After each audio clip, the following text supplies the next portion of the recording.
Hi,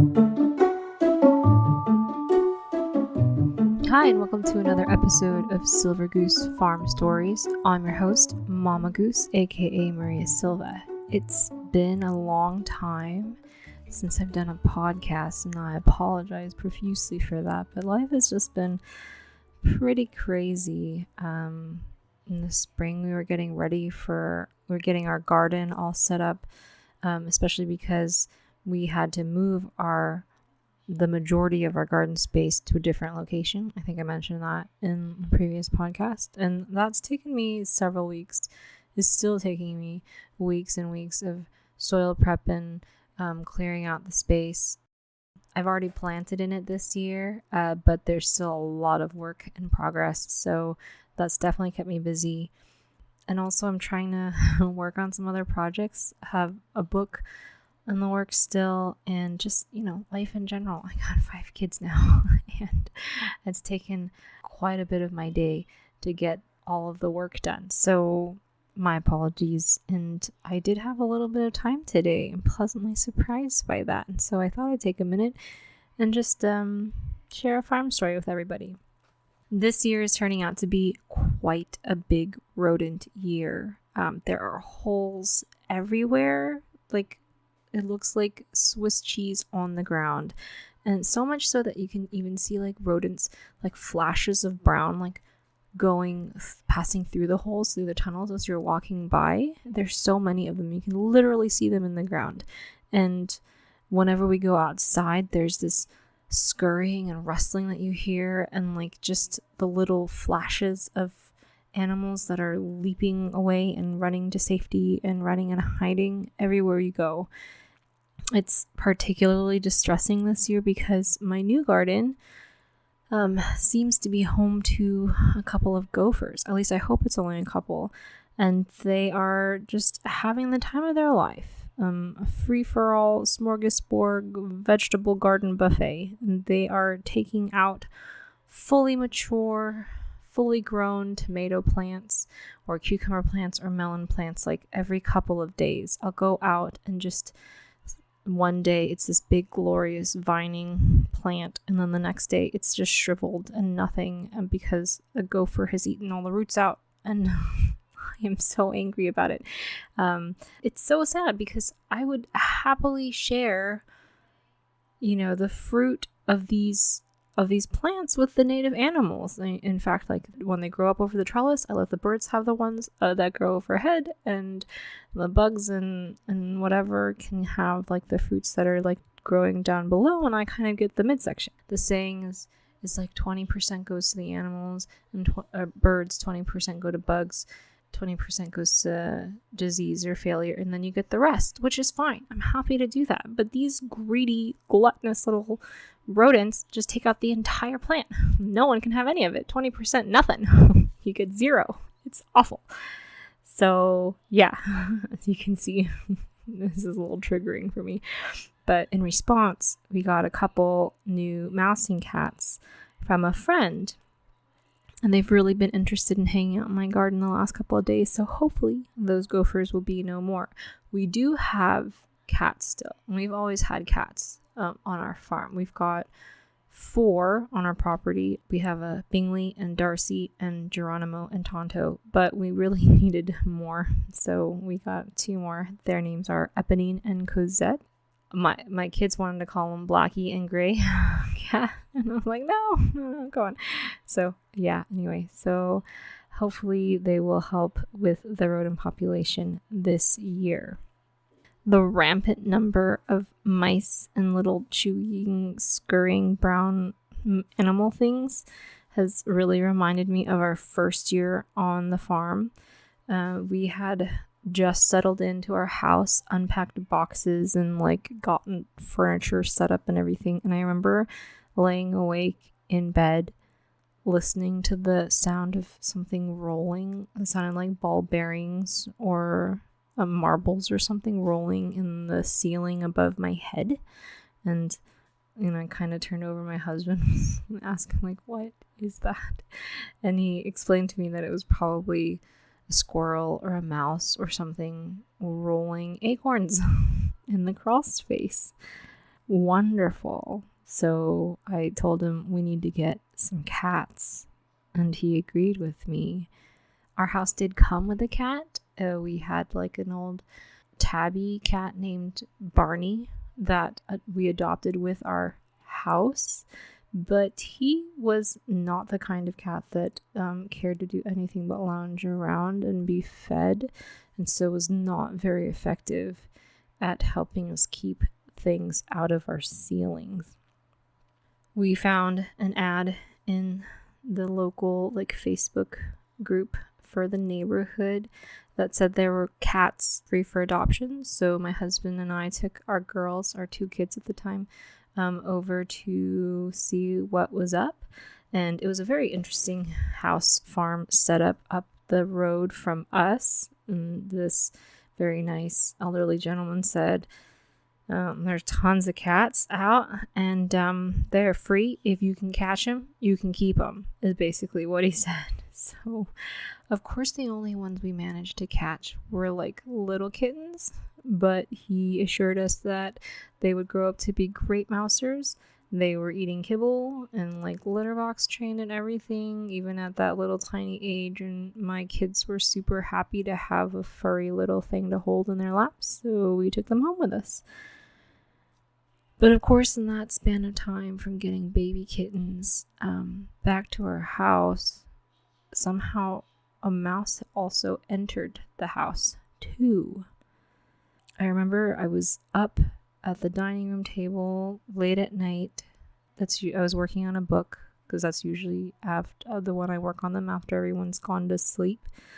And I happened to look up, and I saw a pair of black beady eyes just staring at me from across the room. And I just kind of didn't move and stared at the thing. My brain couldn't register what was I looking at. And then of course, when my brain clicked oh my gosh, that's a mouse, that's when the mouse decided to scurry off in this flash, and I had no idea where it went and what I should do. My hope was that it had left the house in whatever way it had managed to enter the house. And for a while, that seemed to be the case because, we didn't see it again. There weren't any droppings. There weren't any telltale signs of mice eating whatever crumbs that my kids managed to leave wherever they go. So I had a kind of breathe a sigh of relief and let myself relax a little bit. And then one night, I was kind of lightly dozing. I'm an insomniac. I don't sleep well, and I sleep very lightly when I do. So I was just kind of laying there, and I heard this. There's a window right next to my head on my side of the room. And I remember listening to the breeze and the nighttime sounds. And then I heard this purring sound coming from the window close to my head. And I thought that was odd because Barney, the cat that we adopted with our house, wasn't really a loud purring cat. And also, what was he doing outside of my bedroom window? He should have been in his bed sleeping or hunting. I don't know. Anyway, so I just thought that was odd. And then I kind of dozed back off to sleep until something suddenly fell onto my head. Whatever this something was got tangled up in the mandatory mom messy bun that I went to sleep with, and it got tangled up in it, and I screamed naturally and sat straight up clawing at my head, and in the process waking up my husband. Something's in my hair. I think the mouse jumped on my head. Of course, by that time, I had scrambled at my head. Whatever was in it had jumped off and was gone. And my husband kind of blinked at me blearily. Mice don't do that, he said. And then he went back to sleep. I, of course, could not go back to sleep. Did I imagine it? No. There was no way. I'm not I can't psychosomatically envision a rodent in my hair. I couldn't have done that. And I wasn't like sleeping deeply enough to have dreamed it. There was no way. There had to have been something in my head. Not in my head, but on my head. So like the following day, I got traps. I went to the store. People gave me traps. I begged for traps, and I set them out with fervor, like the electrical ones that like zap things, and I stuffed them with peanut butter, and I had the little like old-fashioned snap traps with like cheese and I don't know, everything I could think of that might attract a mouse, and we kind of set them all over the place. I didn't want to use poison because I had little kids and I also had cats, so that was the way my husband's childhood cat died. It ate a poisoned mouse, so it wasn't wanting to kill off our cats, and I didn't want to poison an animal anyway. All the traps, and I knew it was there, but I couldn't find it, and the traps weren't working. I kept finding, mouse droppings, and it was just, it was awful. The mouse had gained some audacity after attacking my head, and this was like a game of who was going to win, the mouse or me. I think every couple of days I'd like redo the traps, move them to different places, try to think of different like strategic corners or whatever that I could put them in. And then I came across this like black patch or something that was in the trap box, and I held it up. "What's this?" I asked my husband, and he said, "That's a sticky trap." "How come we're not setting this one out?" And he explained, because the sticky trap doesn't kill them. They get stuck on it, and you have to kill them from there. Sometimes they get stuck on it and they get so stressed out that they like chew off their arm or leg or whatever is stuck, and it's pretty gnarly and gruesome. So don't really want to use that one. Oh, okay. So I let it go, and I, spent a couple more days setting out the other traps, and there's still droppings everywhere. I have the cats in the house, and they're very interested in certain corners of the house, but they're not able to catch it either. And I was slowly starting to feel the edges of my sanity like fraying, and it was taking its toll on me. I couldn't keep the house like spotless, because I was pregnant. I had 2 kids. We were on a farm. It was just a lot. And so I told my husband, I just want to use every single thing we have. Like, I'm going to put the sticky traps out. And he said, okay, but if the sticky trap catches it, like, you have to kill the mouse. And I said, I don't care. I'm just going to use everything because I need to know that I'm doing everything I can to get rid of this mouse. It's literally driving me insane. So he sort of shrugged, and I put the sticky trap out, and I put all the other traps out. And then the next day, guess what? I found the mouse, and it was stuck in the sticky trap. True to my word, I had to dispatch it. I was not happy about having to kill it after the fact, but I am so infinitely happy to not have a mouse in the house anymore. Afterwards, my husband was like, "Oh, I would have done it for you. I didn't think you'd actually do it." I'm like, no, I'm a woman of my word. If I said I'm going to kill it, I'm going to kill it. And he just kind of accepted it. But you know what? After that mouse got dispatched, there were no more acorns rolling in the ceiling above my head either. Amazing. I remember later on, maybe a couple weeks or so later, I was sitting on the couch reading from one of the Little House books with my girls. And there's a chapter, maybe it's in the Shores of Silver Lake, or, I forget which one it is now. But in the story, Pa and Ma was laying in bed, and Pa had a dream that something was like nibbling at his head. And he woke up with a start, grabbed at his head, and flung whatever was on his head across the room, and it like slammed against their cabin wall and died. Turns out it was a mouse, and it was like nibbling on his hair so much that he had like a little bald patch. And I remember reading it thinking, oh my gosh, this happened to me. I feel so vindicated. It happened to Pa. It happened to me. I didn't imagine it. I'm not an insane person.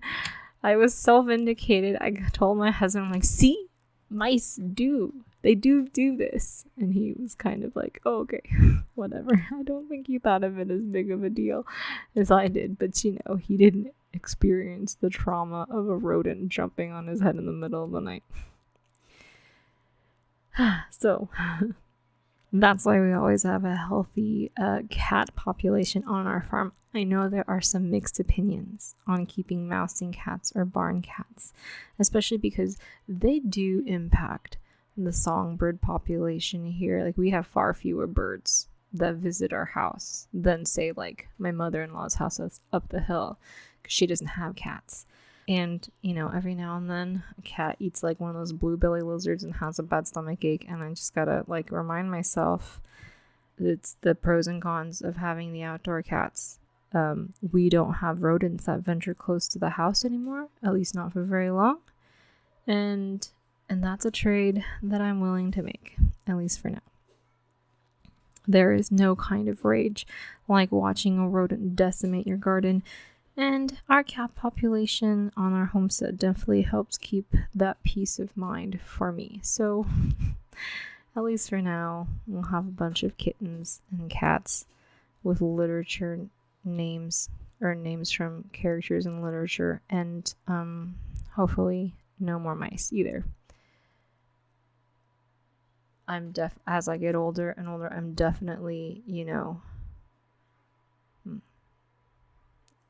Anyways, thank you so much for joining me on a very long-awaited podcast.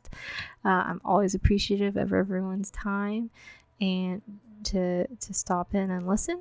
If you have any questions or would like to learn more about the farm, you can follow us on our Instagram at Silver Goose Family Farm, or visit us at silvergoosefamilyfarm.com. Thank you again, and hopefully I'll be back with you real soon. Thanks. Bye.